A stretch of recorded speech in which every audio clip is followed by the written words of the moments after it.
We had a good hello. I'm sorry, it beeped, and I thought, oh, is someone coming in? I think that might have been the recording. Hello, everyone.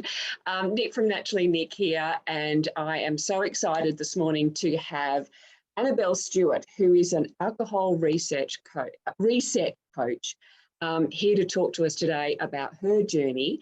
As you know, it's a journey very close to my own heart, having put down my own glass on the 1st of January 2015.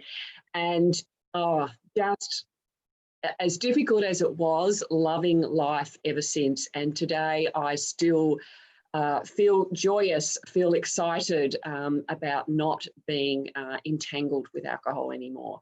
So welcome, Annie. Hello, how are you today? Hi, I'm good, thank you. Thank you so much for having me, Nick. It's really exciting to be here. It's so great to have made connection with you. Annabel and I met in a big group that we're both involved in for online entrepreneurs. So, Annabel, how did you get to where you are? Why are you now an alcohol reset coach? Well, good question. To be honest, if my old friends from my 20s could see me now, they wouldn't believe that I don't drink anymore, because I was quite a party animal and I prided myself on being a fun, good time kind of girl. And I thought people that didn't drink were super boring. And I thought even the word sober was dull. And actually all those beliefs made me resist stopping drinking for ages. And it really kept me stuck.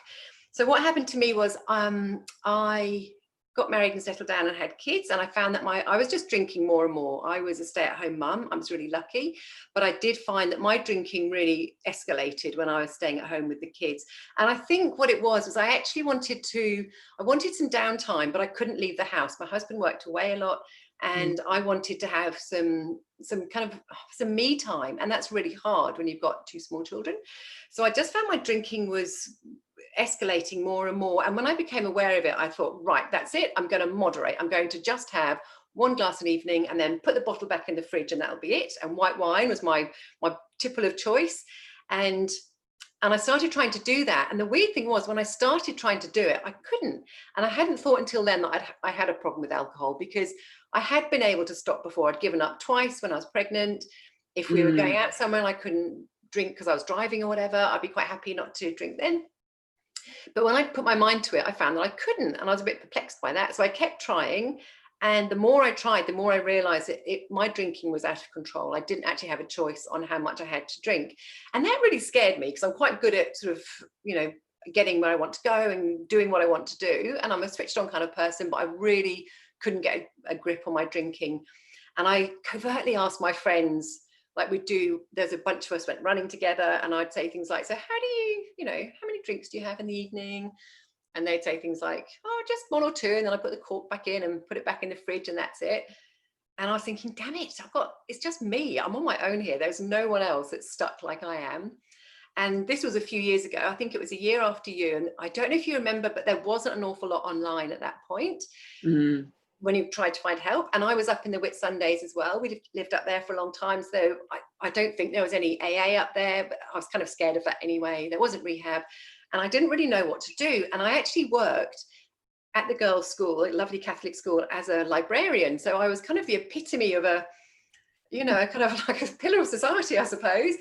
And I was drinking too much almost every night. I would drink until I would get really kind of sloppy on the sofa, and then I'd put myself to bed, and I wouldn't always remember putting myself to bed. And it was scaring me, because I had 2 small children, and if anything happened, and then the next day I think, am I okay to drive this morning? Like, how much did I drink last night? And do I smell at work? Is it kind of coming off me? And I had all this, it was awful. I felt so trapped. And then finally I thought, right, I'm going to switch from wine to vodka, and I'll just have 1 really nice vodka and tonic in the evening. That'll be my kind of sharpener, and I'll unwind with that, and then that's it. That's all I'll drink. And it really, really didn't work. I drank that bottle of vodka in about, 2 or 3 days. A whole bottle had gone, and it shocked me so much. And I thought, I'll just I won't put this one in the recycling. I'll just drop it in, the bin in town. And then I caught myself saying that and thought, I've really got to do something about it. And that's when I got really serious and thought, I don't know if I can moderate. I might actually have to stop. and took me plenty of day ones, but eventually I got there. And what I found was, I don't know if you found this, I was so scared of sobriety, and even the word sober sounded grey and dull.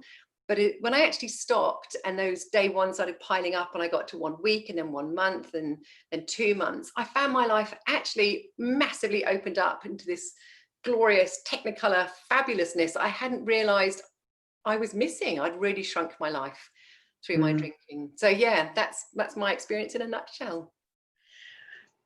Wow. And so did you find a book to follow, or did you just kind of muddle your way through it? A bit of both. I'm a real reader, so I read everything I could get my hands on. I found that Annie Grace, The Naked Mind book, brilliant. I actually found that a few months after I'd stopped. I read Jason Vale, Kick the Drink Easily, and there's another one called Alcohol Lied to Me by Craig Beck.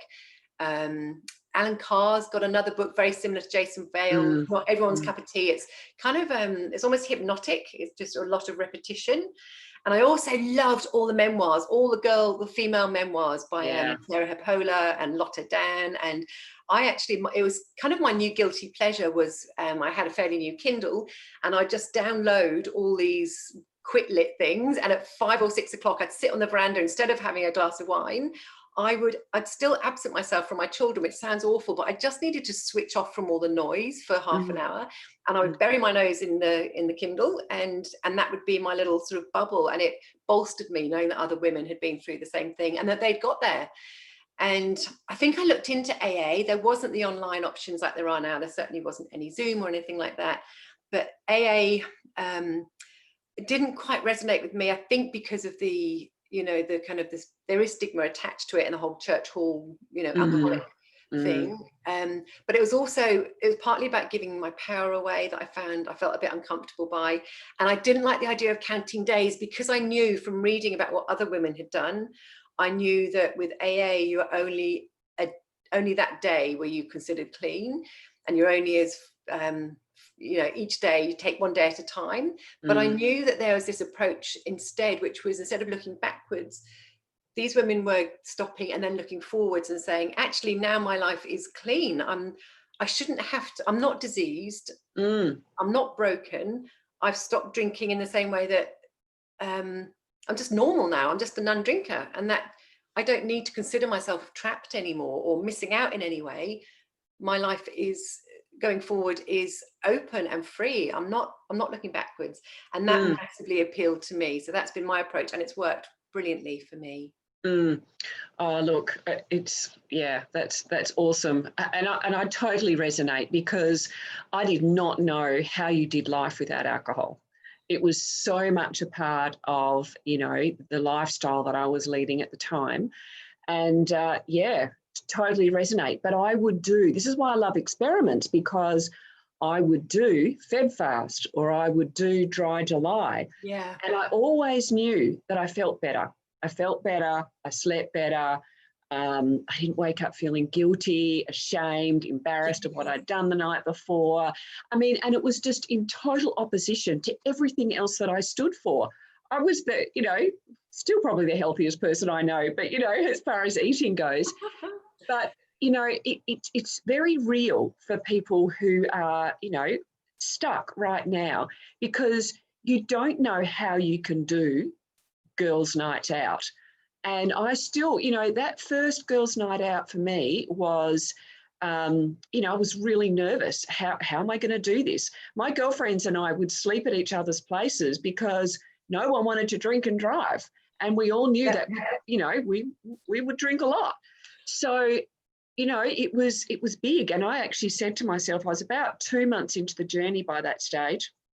And I said to myself, well, the first drink has to be your non-alcoholic drink. And then if you feel like you're totally missing out and you're going to die because you're not drinking with the girls, you can have a drink. And what I found was, it was just in those first, 10 minutes when everyone's arriving and everyone's pouring a drink, that was really hard, because the pull to have a champagne was really strong. But then once we sat and we started talking, and I'm halfway through my drink, I'm thinking, oh, oh, I can do this, because the conversation was more important, Yes. the connection. And then, after they'd had a couple of drinks, it was sort of like 2 hours in, and I hadn't, had a drink. I'm thinking, oh my gosh, this is amazing. I'm sober. I'm connected.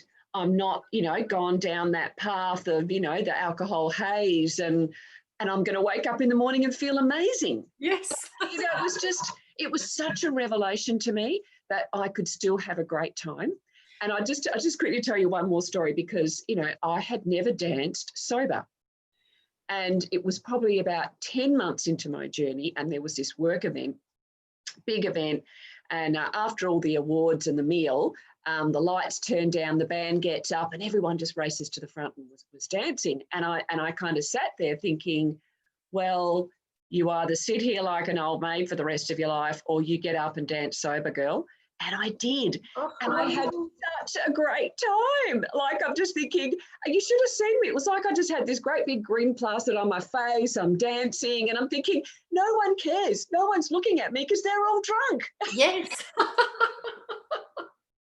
That's fabulous. I can so relate to the dancing as well. Like, you just think it's so terrifying, and then you do it and it's like, this is easy. And you're right, everyone else is generally off their chops and they don't care.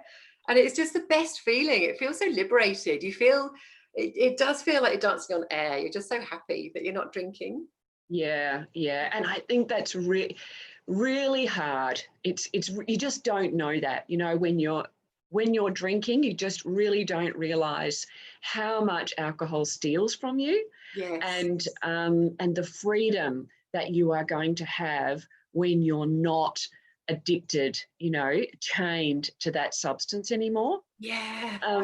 It's so interesting, because a lot of the people that we talk to really want to moderate. That's the holy grail. And that was for me to start with as well. But the trouble with moderation is, well, it's tricky, because it's an addictive substance, so you're constantly kind of battling that. But when you stop drinking, you're free of that addiction.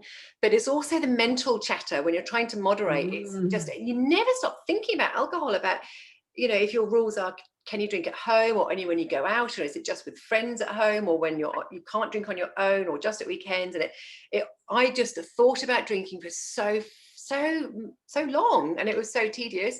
And it really is true, when you stop drinking, you realize that sobriety actually delivers what alcohol promises. Because if you've been drinking steadily for quite a long time, I can almost guarantee your life is getting smaller and smaller and darker, and you'll start doing things to allow for your drinking. So I certainly was, when I'd been drinking long enough, I found myself, I didn't want to go out as much if I couldn't drink freely, and I had to drive and things like that. So I'd arrange things. When friends had barbecues, I would make sure I got home so I could start drinking if I was a driver, or I'd rearranged my life around drinking. It was crazy, because that was becoming more important. So when you don't have to worry about any of that stuff, it's fantastic. But there is a process. You do need to find out what's going on. It's a bit more simple than just addiction. Our brains do change shape a little bit when we've been drinking regularly, and that can be reset. But it is understanding what's going on there, and like you say, understanding that we can be connected. We can do fabulous things when we're not drinking just as easily as when we are drinking. It is possible, but it is super, super scary when you're first doing it as well.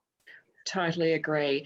And I also think it's important to understand where you're at and your personality.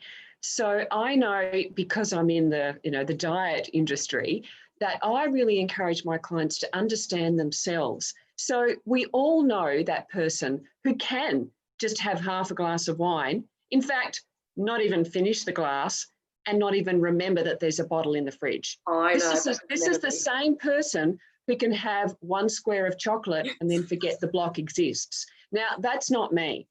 And so because of that, I don't keep chocolate in the house. And I do let myself have chocolate if I go out. And so, but that's understanding myself. I don't put myself down for that. I just acknowledge that that's what I am. I've taken, there's a scale called the addictive, Susan Peirce Thompson.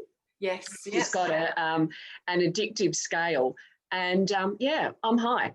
And so, that I just have to understand that about myself. And so for me, I agree, moderation was never going to happen with alcohol. It needed to be. Yeah. And I was talking to another friend recently about this, and she said she reckons there's a sort of a species, or a subspecies of human called compulsives.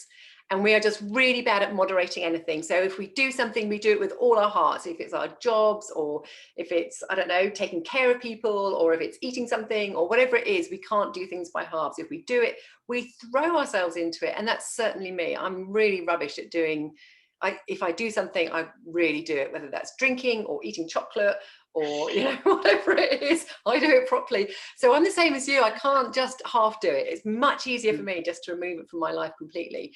But there is a little bit more to it as well. With alcohol, certainly, it is an addictive drug. And this is something I'm on a bit of a crusade about, because we don't talk about that whole spectrum of grey area drinking. So there's people who just like drink normally, and then there's alcoholics who are rolling in the gutters and losing days of their lives and waking up in hospital beds. And if we can't identify with either of those personalities that are sort of portrayed by society, we feel a bit lost, and we feel a bit rubbish, like it's us, like I certainly did. I thought I was so broken. And I don't know if you got this, but I used to wake up every single morning after I've been drinking at 3, it was always 3 o'clock, busting to go to the loo, and my mouth would feel horrible, my head would be thumping, and my guts would be churning. But the biggest feeling would be this self-loathing, this awful darkness. I failed once again to moderate, and I'd feel so terrible, because I thought it was me, because no one talks about the fact that alcohol, if you drink regularly, you will get addicted in some way. And I thought, I'm not an alcoholic, I'm sure I'm not. And I spent so many hours Googling it and doing quizzes and all the rest of it. It's all semantics. It doesn't matter what you call it. There's a whole spectrum of addiction, and if you're drinking regularly, you probably will be on there somewhere. And that doesn't say anything about you. It just is. If you're drinking addictive substance regularly, you'll be addicted to some extent. Yeah. And I liken it to, I think it's Annie Grace who talks about the fact that, you know, when a friend of yours is giving up smoking, you don't say, "Oh, come on, mate, one won't hurt you." Yeah. Whereas we do with alcohol. In fact, it's almost like, you know, I've heard my girlfriends be, you know, not towards me anymore, but like, oh, what, isn't she going to drink anymore with us? You know, it's like, wow, listen to the, you know, what we're saying about alcohol. And it's all perpetuating those myths that, you know, you can't have fun without alcohol. There's something wrong with you. You know, your life's going to be boring. And that is fed to us from such a young age. I totally agree. If you were an alien dropped from outer space onto the planet Earth, you would think that it was impossible to do anything without drinking. You think drinking was this fun, harmless, and they're the two key things, fun and harmless substance, that you couldn't get married without it. You can't, like, say, go out with girlfriends without it. You can't grieve someone without it. You can't deal with stress without it. And all those things you have to have alcohol for. And it's harmless as well, because that's what we're told from such a young age. That's what our society is like. And unpicking those beliefs is super, super key to getting free, because when you really shine a light on all those beliefs, like you can't have fun without it. But as you say, once you've done it a few times, or even the first time, you know you can have fun. It's about the connection and about the belly laughs and the, you know, the stories you're sharing, and that, you know, that lovely empathy we get going with girlfriends and validation. That's what's important. It's not the alcohol at all. It's not this magical elixir that we think it is. That isn't what's going on. But it's really important that we look at those beliefs in order to feel like we want to avoid feeling like we're missing out when we're not drinking. And that's really key. And I see people who stop drinking and still wish they were, and are still counting the days and still agonizing over it. And that's because they still think they're missing, they still have the FOMO going on, where really you're not missing anything. You're actually liberated from it. And it's a very different mindset, I think. And Shanna from Sober in the Country, she's got a campaign, hashtag it's okay to say no, which I think is fabulous. And I promote the same thing, because, and I think society is changing. We are starting to see that it's okay not to have a drink. And the people, I don't know if you find this, but the people who insist the most are usually the ones battling their own demons in some small way in their heads, and they want us to drink to make them feel better about it, usually. Totally agree. And I think the other thing that we don't take into consideration, because we simply don't know about it, is the actual physiological effects going on in our body when we drink alcohol. Yes. So I always focus on the fact that as soon as you start drinking, your liver has to break down the alcohol. So what happens is it stops doing some of its normal functions like breaking down estrogen and cholesterol. And from a cancer perspective, having had breast cancer myself, I had to acknowledge this. So the moment I drank alcohol, my estrogen levels began to rise. And also if there was any half-processed estrogen in my liver, it would dump it into the bloodstream and go, I'll deal with you later because I've got to deal with this alcohol. And it's that half-processed estrogen that is linked to some of our female cancers. But it's even more than that. And I'd love you to speak to the hormonal impact and what goes on. And, so you actually never feel great when you're drinking alcohol every day. Yeah. It's crazy, isn't it? We think it makes us feel better. We think it's a pick-me-up and it's a stimulant, but it's not. It's actually a massive depressant. So when we have a drink of alcohol, we get this squirt of dopamine, which makes us feel good. But dopamine's really, really sneaky. Dopamine actually promises we're going to feel good. Instead of making us feel really good, it's about anticipation and learning. And that's what it's for. It all goes back to our limbic systems, our ancient survival brains, trying to, what dopamine does is it drops a marker pin into something that feels good so that our brains know how to find their way back to it very quickly. So we don't have to relearn things all the time. So that's what dopamine does. It says, this is making you feel good so you can come back here quickly. But it doesn't actually give you any satisfaction. It says, if you have another drink, then you're going to feel good. And then, so you have that other drink and it says, if you have another drink, that will make you feel good. And that's why we're constantly wanting to have another drink. We're chasing this kind of high. So dopamine is really sneaky in that respect. We look for this little squirt that we get when we first have a drink. But what happens is our blood sugar, our blood alcohol content goes up. And then and that lasts like 15, 20 minutes. As that drops, as it leaves our system, it actually goes below where we were to start with. So after one drink, we're feeling worse than we were when we started 20, 30 minutes ago. So the dopamine and that feeling awful as our blood alcohol content drops forces us to have another drink. And that's how it goes on and on and on. And we just feel worse after each one. And we don't normally realize it too much because we go to bed after quite a few drinks. But we know if we drink during the day, we know how awful we feel when all that comes down. If you drink at lunchtime, you know how terrible you feel after all that. Yep.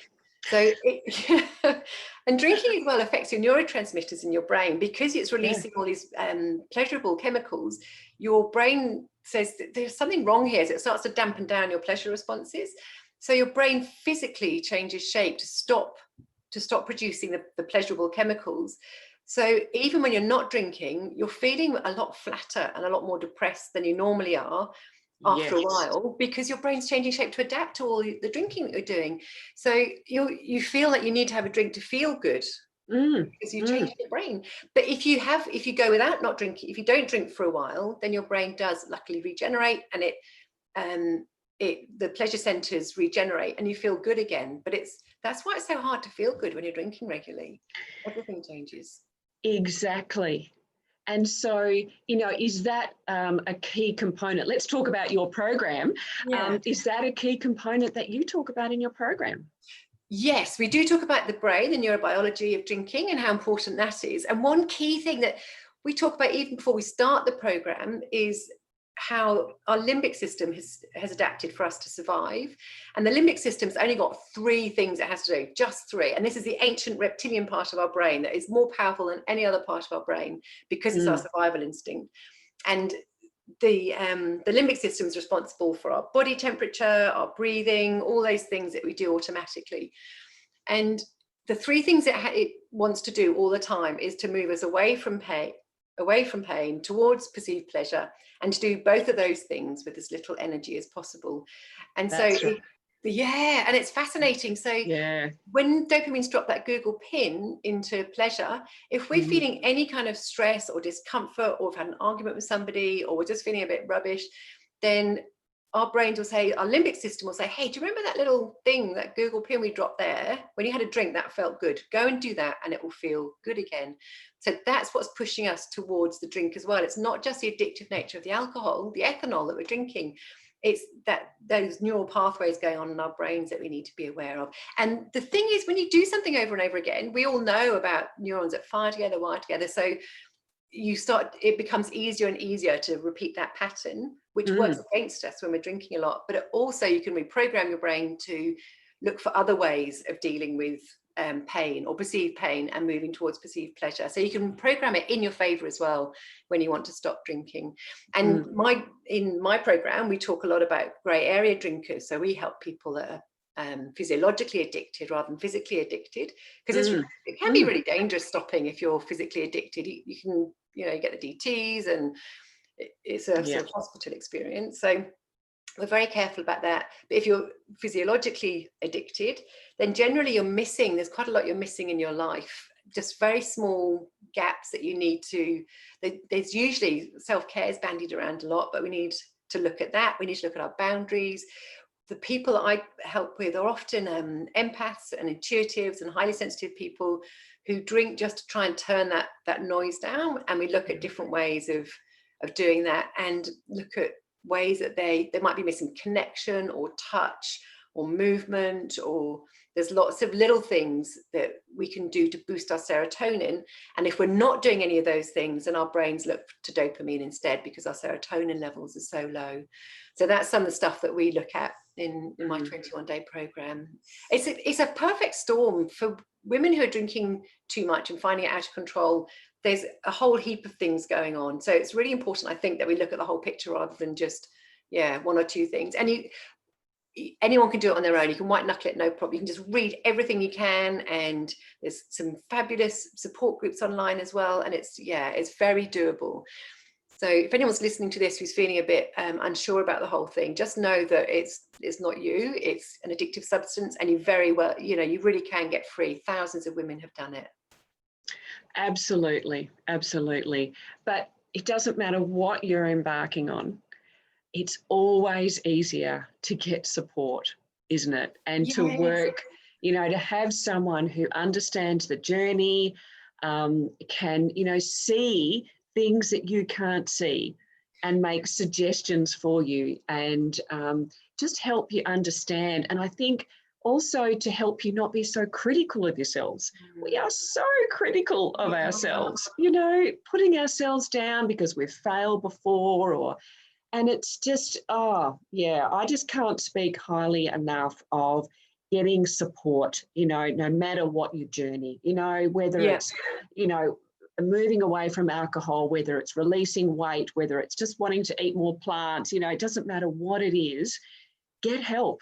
And, because I'm always surprised at what I learn when I, do new things, Yes, totally. I think a big part of it is having someone hold that space for you, which I think is what you do as well for your community, and that validation that we give people, but also it's the accountability, knowing that someone wants you to succeed, someone's waiting to hear how you're doing and wants you to check in, and is giving you the knowledge, but is also supporting you. And you're kind of walking the journey together. That's a big part, I think, for a lot of my community. That's what they enjoy as well. And the support that they give each other, as well as, from the stuff that we talk about too. I think that's something that's really powerful. Women supporting women is just the most powerful thing there is. I think together we can conquer the world, we can do so much when we're together. I agree. I love it. So where can people find you online? Okay, so on Facebook and Insta, I'm the Alcohol Reset Coach, and my website's annabellestewart.com.au, and I do also run a free online Facebook group called the Wine O'Clock Reset. So, and that's a free one to join, and a community where women talk about their struggles and what they're trying to achieve, and the ones who have achieved it. So that's a great free resource as well. And I've also got a free guide actually called the Wine O'Clock Reset, which is helpful for people who are really just starting to look at their relationship with alcohol, and if they want that to change. And also can just have a chat with people. There's a 15-minute discovery call if people just want to have a bit more of a chat about the suitability for them. I love Alcohol Reset Coach. I think, you know, it's like you're saying, sober, you know, sobriety can, you know, scare us a little bit. Yes. And so I think, you know, reset, you know, lets our brain go, okay, yeah, I know that I know that I'm struggling in this area. So let me just explore what reset means, you know. Yes. I think it's great. Yeah, thank you. We do, our brains do get very frightened, and we talk about approaching the whole thing with curiosity, not judgment. I beat myself up so much when I was trying to stop drinking, and all it did was make me want to drink more, because that limbic part of my brain was saying, I am making myself feel awful. Go and have a drink because that'll make you feel better. It was so self-defeating. It was ridiculous. So yeah, I think it's great if we can. What works really well for us is our community stop for 21 days, and then they assess if they want to do another 21 days, or if they want to try moderation, or try going till after Christmas, or whatever their next goal would be. And it's just much more manageable when it's bite-sized approach like that. And I agree, because sometimes I did, you know, Feb fast and dry July and Octobers for probably 5 years before I finally thought, nah, enough is enough. And so, no beating yourself up there, but do the experiment. So then at least you can go, yeah, you know what? I did feel heaps better. Yeah, I did sleep better. You know, I still do experiments like that with coffee. Yes. Damn it, I did sleep better. Do you find that coffee makes a difference? Look, minimally, because I only have, you know, I have one. I always have it, you know, for mid-morning, about, you know, for morning tea. I don't think so. I think what I've noticed is when I go on holidays and coffee and chocolate creep in, then all of that caffeine, I notice, can affect my sleep. And, you know, it might be even some of the sugar as well from the chocolate, but I get restless legs. And I just go, so I do a reset often, you know what I mean? I'll go, right, no coffee and chocolate this month, and I've just come off it. And it's always interesting, the psychology of the first couple of days are hard, and then you just, in the middle weeks, you don't even think about it. And then a week before the end of November, I'm starting to think, ripper, I can have a drink on next Tuesday. You know, isn't it funny? Not a drink, but, you know, a cup of coffee. Yeah. And I just get so fascinated with my brain, you know, and how we think and all that kind of stuff. So yeah. Oh, this has been amazing. Thank you so much for joining me today, and I can't wait for our listeners on both sides to listen to this. It's been absolutely fantastic. Thank you so much. It's been wonderful to chat. Thank you so much, Nick. You're so welcome.